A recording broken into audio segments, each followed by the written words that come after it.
My name is Dr. Reverend Sunday Alidu. I want to welcome you to this Sunday broadcast of the Good News Miracle Chapel International Bazaar, Jos in Nigeria. And particularly on this auspicious occasion, day of our midday Thanksgiving service, which also too, we are dedicating the office of the General Overseer, where I'm preaching from right now. And also too, we'll be dedicating the children's church later. I mean, God has so blessed us over the year. Our church building has come very far, almost completed. And the children's church is ready for dedication today. And the office, as you can see, is ready for dedication this morning after the main service. And we give glory also to God. And I just want to take you straight into the message. And I pray that God is going to bless you mightily in Jesus' name. Father, I just want to thank you because the time has come for your word to comfort to us. Let your word comfort mightily and bless us generously in Jesus' name. Amen. The topic of my message is everyone should worship God. On this auspicious day of this midday Thanksgiving service, I'm speaking on the topic, everyone should worship God. And my text is taken from Mark chapter 5 from verse number 1 to 6. And they came over unto the other side of the sea, into the country of the Gadarenes. And when he was come out of the ship, immediately there met him out of the tombs a man with an unclean spirit, who had his dwelling among the tombs, and no man could bind him, no, not with chains, because that he had been often bound with fetters and chains, and the chains had been plucked asunder by him, and the fetters broken in pieces. Neither could any man tame him, and always night and day he was in the mountains and in the tombs, crying and cutting himself and stones. Verse 6. I want you to take note of verse 6 specifically, because that's where our topic comes from. Verse 6. But when he saw Jesus afar off, he ran and worshipped him. We are considering of a case of a man, a madman. The place where he was, from description, no man can pass through that place because he was so violent. The devil took over him completely, took over his thinking capacity, everything about him. The devil did not allow him to operate as a man that was created by God, who should be on planet Earth fulfilling a purpose, but could not. But there was something the devil could not take out of him. And child of God, you watching me out there, I want to announce to you that there is something inside you that the devil cannot take away. That is the ability to worship God. That is why the topic of this message is everyone should worship God. And I want to say that when Jesus approached this man, he couldn't even speak on his own. The devils were speaking through him.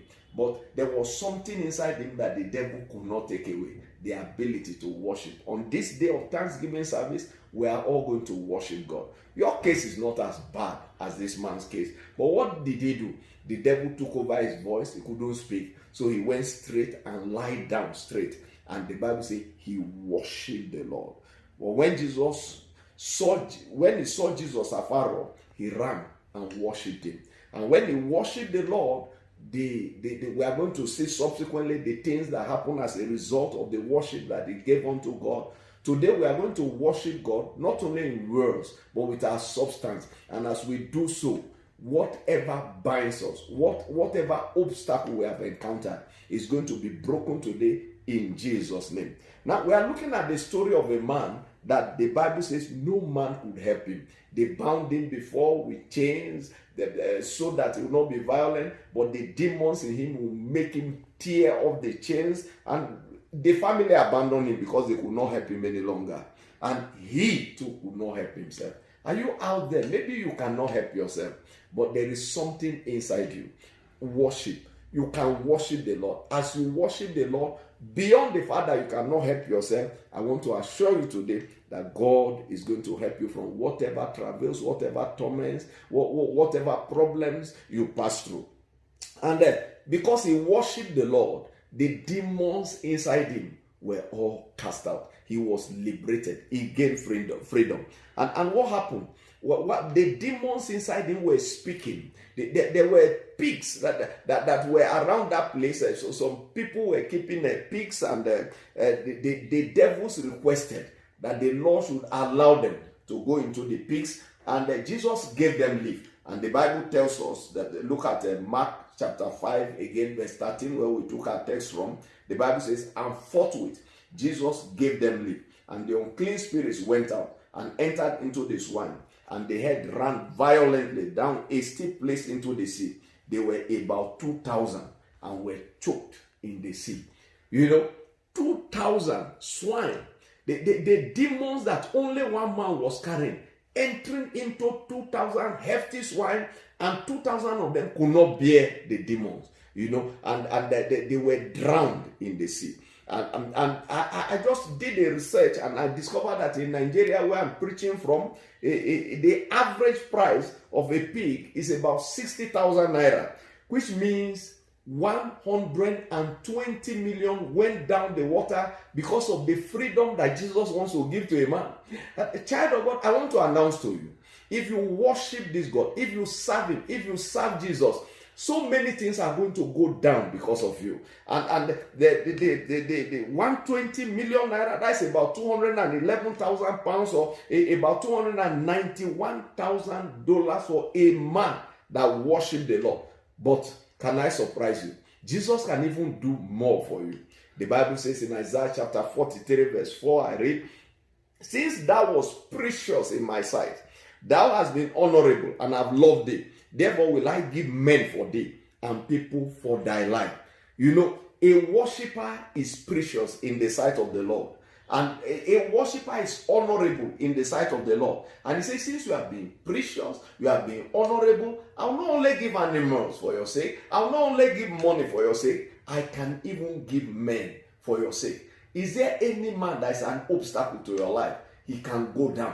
He may even go down into death because of you, because Jesus loves you. There's nothing he cannot do for you if you are a worshiper. And I want to say also too, that the sanity of that man was restored. That madman, because he worshipped the Lord, his sanity was restored. Let's look at Mark chapter 5 again, verse 13, where I just read. And they come to, I'm reading verse 15 now, Mark 5 verse 15. And they come to Jesus and see him that was possessed with the devil, and had the legion sitting and clothed and in his right mind. And they were afraid. The people were amazed. They were afraid of this great miracle. People will see you and they'll be amazed because of what Jesus will do in your life as you worship the Lord today on this auspicious day of our midday Thanksgiving service.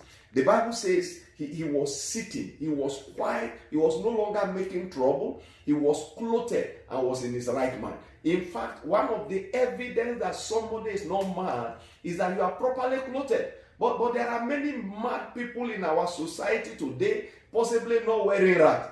How do you explain a lady that goes out exposing parts of the body? Is that not madness? The breast is half covered, the clothes are not covering the body properly. Our young ladies will say somebody must see something. That is madness. This man that was delivered from madness, the Bible says he was properly clothed. And what of the young men, young women that are wearing jeans that are cut into rags? They are already wearing rags, though they look new, but they are rags to me. And is that not madness in this generation? But may God deliver this generation from every societal madness in Jesus' name. Well, you may not be mad physically, but has the devil prevented you from realizing your destiny? Many people have not realized their destiny. The devil is responsible. Let me just read the Apostle Paul gave us a story about himself, though he was talking particular about sin, but God opened my eyes to see that I can cover other areas. Romans chapter 7, I'll read verse 15 and I'll read verse 19. I do not understand what I do. For what I want to do, I do not do. But what I hate, I do. For verse 19 says, for I do not do the good I want to do, but the evil I do not want to do, this I keep on doing. Is there any good you want to do?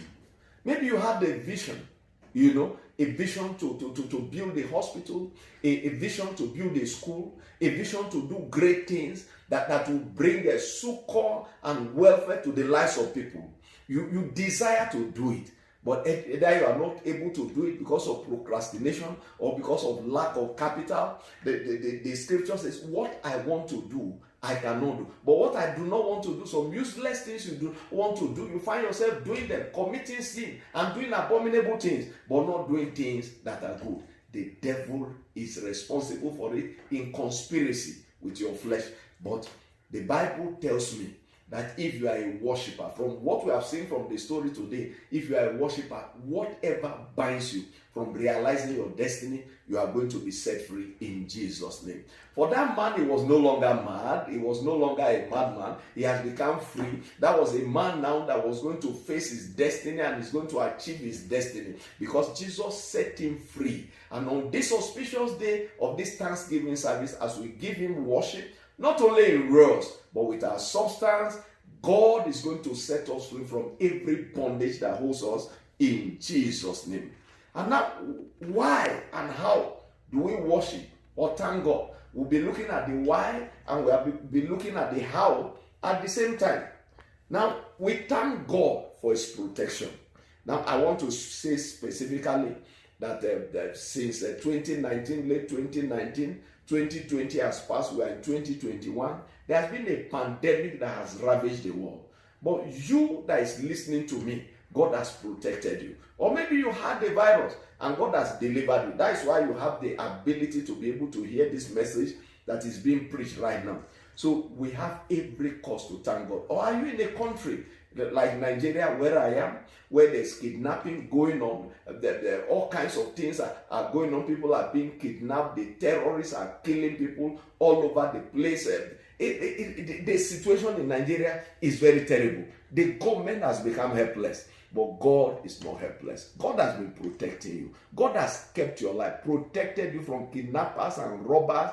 Won't you thank him today? Won't you say, thank you for bringing me through the half of this year? Now, I want us to look at scripture of people that thank God. They didn't just thank God with their mouth, with their voices. They brought substance unto God because God protected them in a war situation. I'm talking about the last battle that Moses fought in his ministry against the Midianites. Let me take you into scriptures to Numbers chapter 31, verse 48 to 50. And the officers, which were over thousands of the host, the captains of thousands and captains of hundreds, came near unto Moses, and they said unto Moses, thy servants have taken the sum of the men of war, which are under our charge, and there lacketh not one man of us. Wonderful. Verse 50. We have therefore brought an oblation. That's an offering. We have therefore brought an oblation for the Lord. What every man had gotten of jewels of gold, chains and bracelets, rings, earrings and tablets, to make an atonement for our souls before the Lord.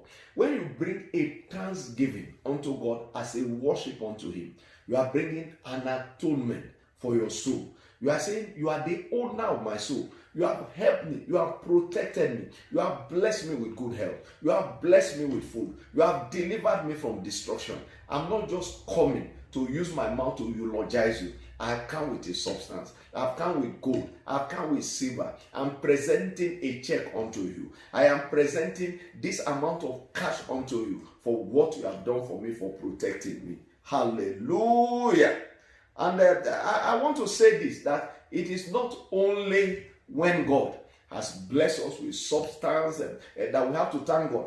In fact, what of the life that you are living? The fact that you are not in the land of the dead. Yes, every living soul should praise God. Every living soul should thank God. Every living soul should worship the Lord. Yes, so we should thank God also too, even when things seems not to go well. In 1 Thessalonians chapter 5 verse 18, the Bible says, in everything give thanks, for this is the will of God in Christ Jesus concerning you. You know, there was a man in the East, a story in the Bible of the greatest man in the land of Oz, in the East. Nobody was as rich as him. He had prosperity. The devil became envious and jealous of him, and they attacked this man, except with the permission of God only. If not, he couldn't have been able to do Job anything. Job was a righteous man. I'm talking about Job in the Bible. But when God gave him that leverage, he went and destroyed everything that this man had. Killed all the children, destroyed all his riches. The man now became, the richest man became the poorest man. He became sick, he became diseased. But what was his attitude towards his creator? Look at Job chapter 1, verse 20 and verse 21. The Bible says, then Job arose and rent his mantle and shaved his head and fell down upon the ground and worshipped and said, naked came I out of my mother's womb, and naked shall I return thither. The Lord gave, and the Lord hath taken away. Blessed be the name of the Lord. Even though it wasn't even the Lord that took away, it was the devil that took away. But yet, this man praised God. This man worshiped God. He said, naked came I from my mother's womb. I came to this world with nothing. I had nothing. I just came with a bag to just. But God it has pleased God that I should lead a ministry. God has blessed me with a family. Why won't I thank God? You know, you came naked into this world. God has clothed you, blessed you with substance. Why won't you thank God? That was the attitude of Job. So because you are passing through one trial or the other, it should not diminish your thanksgiving unto God. A man of God gave testimonies. They say he came to church and saw people were praising God, and there was a lady there who was not singing in the choir. She was not enthusiastic. And the man of God called her, why are you not enthusiastic about praising God? He said, for 5 years I've served this God. God has not blessed me with any child. And the man of God told her that your punishment for refusing to praise my God is that you'll be giving birth every year. And she took in the next year, she had a child. The next year, she had another child. The third year, she had another child. And she went to the man of God because the doctor told her that if you continue like this, it will not be good for your health. Hallelujah. God was just pumping her with children. So will you come out of whatever you are passing through today and join us to begin to praise and worship this God? She went back to the man of God and said, pray that God should just stop giving me children. I've had enough. Let him give to others. That is our God. That God is my God. And that is what he can do. You politician, because you didn't win the election, are you sober? Are you sad? Can't you thank God? You did not just lose the election, but you were not assassinated by political opponents. You have every cause to thank God. Are you an applicant looking for a job? You have not gotten a job, or you are looking for admission into the higher institution and you have not gotten admission? Is that why you are downcast? Come on, let your soul rise up and begin to worship this God today, for he loves it. And in the course of doing that, I tell you the truth, God is going to do something great in your life. You know, at times we become ingrate. We don't look back to count our blessings to see what God has done. Because of one small trial, we begin to think, our thinking becomes bizarre. I remember a young girl who finished from a military school after the SS3 exam, after the WAEC. She had about 4 credits, she passed, but she had a P in English. Because she had P in English, she decided to commit suicide and decided to drink poison. And along the street where she was living, as at that time I was one of the few people that had a car, and they ran to me to come and carry her to the hospital. Yeah, they put her in my car. She was unconscious. One of my hand was on the steering, one was on her, speaking in tongues, praying for her that she will come back to life, and I rushed her to the hospital. But thank God, she came back to life, and I counseled her. I said, you have no reason to behave the way you behave. It means you are not grateful to God. You even have some credit. You are alive. You are able to go through secondary school. But today, she's a graduate. Today, she has married. Let the name of the Lord be praised forevermore. So don't ever think that whatever trial you are passing through has brought an end to your life. For a worshiper, it is just the beginning of great things. I can't forget a sister that was in our fellowship in those days when we were starting early. After her marriage, the husband traveled to America and abandoned her in Nigeria. She prayed, she fasted. There was no message, nothing from the husband, and she was so disturbed. She was so worried. And she came to me. I prayed for her that the husband should come back. Nothing happened. And I asked her one day, I said, sister, have you thanked God that your husband abandoned you?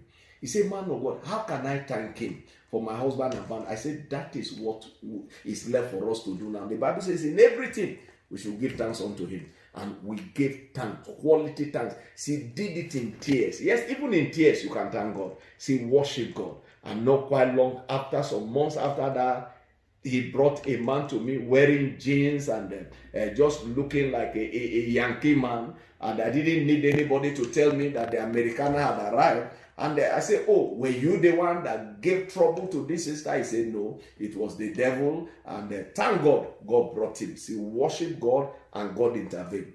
And I want to say this, that there are multiple blessings if you remember God when he blesses you.